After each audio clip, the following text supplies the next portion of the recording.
আজকে দেখেন পার্শ্ববর্তী দেশ ইন্ডিয়া, আজকে নেপাল, অন্যান্য দেশের মানুষ আজকে 1-1.5 লাখ টাকায় বিদেশে আসতে পারে। কিন্তু বড়ই দুঃখের সাথে বলতে হয় আমাদের বাংলাদেশের যে এতটা দুর্নীতি, হ্যাঁ, আমি সরকারকে দোষারোপ করব না, আমাদের মাননীয় প্রধানমন্ত্রী আমাদের বাংলাদেশের মানুষের জন্য যথেষ্ট কম বেশি করার চেষ্টা করে, কিন্তু কিছু কিছু সরকারি পদের কিছু সরকারি পর্যায়ে যারা কাজ করে, কিছু হারামখোর যারা আছে, তারা দুর্নীতির সাথে জড়িত। এই হারামখোরদেরকে আমি বলতে চাই, যারা প্রবাসীদের সাথে সিন্ডিকেট করেন, প্রত্যেকটা মানুষকে বিচারের আওতায় আনতে হবে, এবং কি প্রত্যেকটা মানুষকে ধিক্কার জানায় যারা প্রবাসীদের টাকা খেয়ে তারা আজকে বড় গলায় কথা বলে।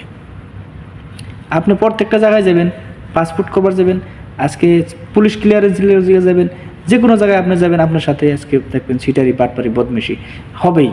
10 টাকা, 20 টাকা, 50 টাকা, 100 টাকা, 1000 টাকা খাবেই। আমি ফজিলাতুন্নেসা, আমার কাহিনী